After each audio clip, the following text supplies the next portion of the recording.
বাঙালি তো মরার জন্যই জন্মেছে। পেটের ভাতের জন্য বিভিন্ন জায়গায় যাচ্ছে আর মরছে। পশ্চিমবঙ্গে 1 মাসের মধ্যে কতজন বাঙালি শেষ হয়ে যাচ্ছে? অন্য কোনো কারণে নয়, নিজেরা মারামারি করে শেষ হয়ে যাচ্ছে। বাঙালিদের নিয়ে বিস্ফোরক মন্তব্য দিলীপ ঘোষের। ভিন রাজ্যে বাঙালি হেনস্থার প্রতিবাদে আজই রাজপথে নামেন মমতা বন্দ্যোপাধ্যায় ও অভিষেক বন্দ্যোপাধ্যায়। ফিরহাদ হাকিম, শশী পাজা, চন্দ্রিমা ভট্টাচার্য সহ তৃণমূলের প্রথম সারির নেতা নেত্রীরা এই মিছিলে পা মেলান। ভিড় করেন তৃণমূলের সর্বস্তরের নেতা কর্মী সমর্থকেরা। অন্যদিকে বাঙালিদের নিয়ে বিস্ফোরক মন্তব্য বিজেপি নেতা দিলীপ ঘোষের। মঙ্গলবার প্রাতঃভ্রমণে বেরিয়ে সাংবাদিকদের মুখোমুখি হন বঙ্গ বিজেপির দাবাং নেতা দিলীপ ঘোষ। আর সেখানে তিনি বলেন, বাংলাদেশি মুসলমান অনুপ্রবেশকারীদের কষ্ট হলে মমতা ব্যানার্জির বুকে খুব কষ্ট হয়। উনি রাস্তায় নেমে পড়েন। বাঙালি তো মরার জন্য জন্মেছে, পেটের ভাতের জন্য বিভিন্ন জায়গায় যাচ্ছে আর মরছে। পশ্চিমবঙ্গে 1 মাসের মধ্যে কতজন বাঙালি শেষ হয়ে যাচ্ছে? অন্য কোনো কারণে নয়, নিজেরা মারামারি করে শেষ হয়ে যাচ্ছে।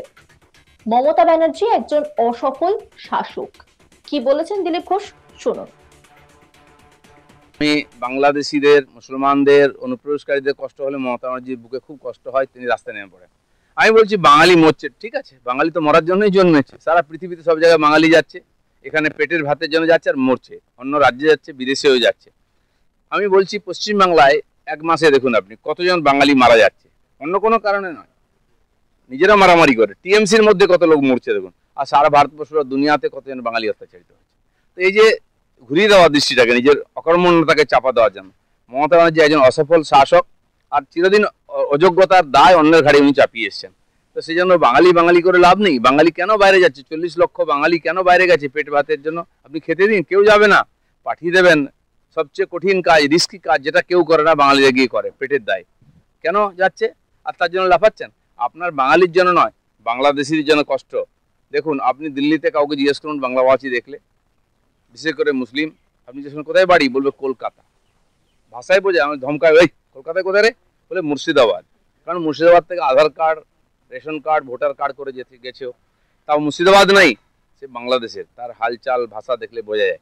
তো সেই বাংলাদেশি অনুপ্রবেশকারী মুসলিমদের বাঁচাবার জন্য মমতা ব্যানার্জির খুব কষ্ট, আগেও করেছেন, এখনো করেছেন, আর ওদের দয়ায় বেঁচে আছেন। ওরা যা বলবে তাই করবে, আর তার জন্য উনি প্রাণপাত করবেন। এপার বাংলার বাঙালি, হিন্দু মুসলমানের জন্য কোনো চিন্তা নাই। দুর্গাপুরের প্রধানমন্ত্রীর সভায় আমন্ত্রণ আসা প্রসঙ্গে তিনি বলেন, আমাকে কেউ আমন্ত্রণ করেনি, ওখানকার কর্মীরা আমাদের নিমন্ত্রণ করেছেন। বলেছেন, দিলীপ দা আসুন, একসঙ্গে বসে প্রধানমন্ত্রীর ভাষণ শুনবো।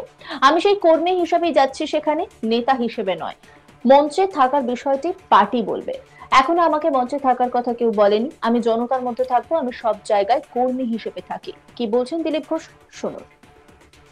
আমাকে কেউ আমন্ত্রণ করেনি, ওখানকার কর্মীরা আমাকে নেমন্তন্ন করেছেন যে দিলীপ আসুন, একসঙ্গে আমরা প্রধানমন্ত্রীর ভাষণ শুনবো। আর আমি সেই হিসাবে একজন কর্মী হিসেবে ওখানে যাচ্ছি, কোনো নেতা অধিকারী হিসাবে নয়।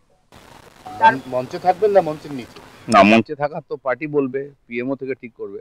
এখন আমাকে মঞ্চে থাকার কথা কেউ বলেনি, আমি জনতার মধ্যে থাকবো। তার মানে বারাসাতের র্যালি কিংবা শ্যামবাজারের র্যালির মতোই দিলীপ ঘোষ কর্মী হিসেবেই যাবে? দিলীপ ঘোষ বেশ কয়েক বছর ধরে কর্মী হিসাবে থাকে, কর্মীদের সঙ্গে থাকে। যত সভা সমিতি দেখেন আমি সব জায়গায় উপস্থিত থাকি কর্মী হিসাবে। রাজ্য বিজেপির তরফ থেকে আপনার কাছে কোনো? না, এখনো পর্যন্ত আমার কাছে কোনো ইনফরমেশন আছে। প্রধানমন্ত্রী তো এর আগেও একাধিক কর্মসূচি করে গেছেন এই রাজ্যে, সেখানে আপনি কর্মী হিসেবেও যাননি? না, একাধিক না, একাধিক সব জায়গায় যাই না তো। ইলেকশনের সময় উনি সমস্ত পার্লামেন্টেতে সভা করেছেন, আমি কি গেছি? আমি ইলেকশন লড়ছিলাম।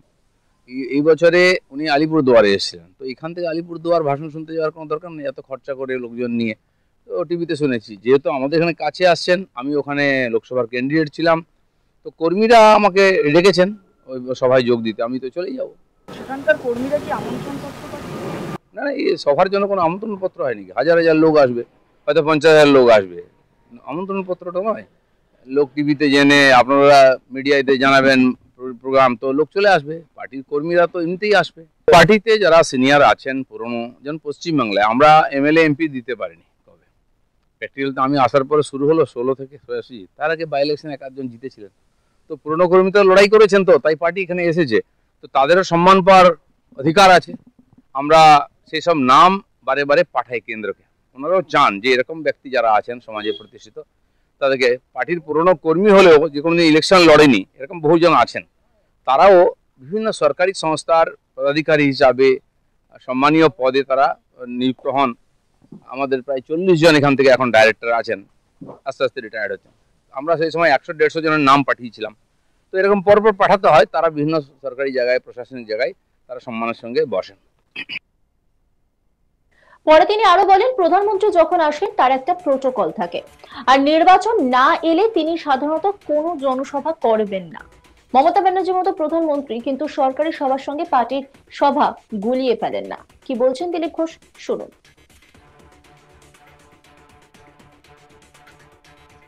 আমি একাধিকবার নিচে বসেছি, বারাসাতে মহিলা মোর্চার কার্যক্রম ছিল, সেখানে প্রধানমন্ত্রী এসে আমি এসে সাধারণ কর্মীদের সঙ্গে বসেছিলাম আসনের নিচে। আর যেমন কলকাতাতে মাননীয় প্রধানমন্ত্রীর লোকসভার সময় র্যালি হয়েছিল, রোড শো, তো বর্তমান যারা পদাধিকারী তারা সামনে হেঁটেছেন রাস্তায়, আমি তো বেড়ার বাইরে দাঁড়িয়েছিলাম পাবলিকের মাঝখানে। আমার কোনো কষ্ট হয় না, আমি সাধারণ কর্মী চিরদিন মনে করে এসেছি, আজও করি, আগামী দিনেও করব। পার্টি আমাকে বিভিন্ন সময় বিভিন্ন দায়িত্ব দিয়েছে সংগঠনের, সেটা আমি করার চেষ্টা করেছি। তো সেটা আমার কাছে কোনো প্রবলেম নেই, কেউ ডাকুক বা না ডাকুক কি যায় আসে না, প্রধানমন্ত্রী তার জন্য যেতে হবে। তবে প্রধানমন্ত্রীর সঙ্গে ডায়েসে কারা থাকবেন সেটা একটা পুরোটা প্রোটোকলের ব্যাপার।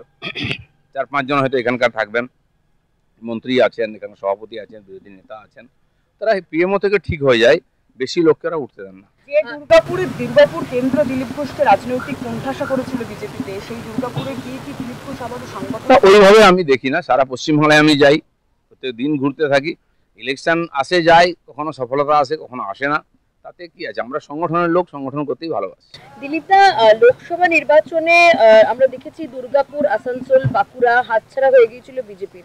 26-এর ভোটের আগে নরেন্দ্র মোদী প্রধানমন্ত্রীর তার দুর্গাপুর বেছে নেওয়ার কারণ কি তাহলে দুর্নীতিমুক্ত বাংলা, এবং সেখানে কি নতুন করে এই মোদীর সফর, সেটা কি কোনো দিশা দেখাবে? দেখুন, প্রধানমন্ত্রী শুধু নয়, উনি সময় দেন, অনেক সময় উনি সরকারি কাজে আসছেন। তো আমাদের যারা সর্বভারতীয় এখানকার থাকেন অবজারভার বা এখানকার নেতৃত্ব, তারা ভাবেন যে আমাদের এই সুযোগ একটু লাভ নেওয়া উচিত, 1 ঘন্টা 2 ঘন্টা বেশি সময় আমরা চেয়ে নিই প্রধানমন্ত্রীর কাছ থেকে, একটা সভা করে নিই।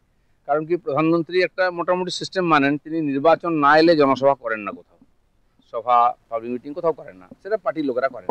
কিন্তু যখন তিনি যান, যখন পার্টির কর্মীরা নেতারা আগ্রহ করেন যে আপনি 1 ঘন্টা সময় দিন, একটা সভা করবো আমরা, তো ওইখানে আশেপাশে সভা করেন। মমতা ব্যানার্জির মতো উনি সরকারি সভা আর পার্টির সভাকে গুলিয়ে ফাঁক করে দেন না।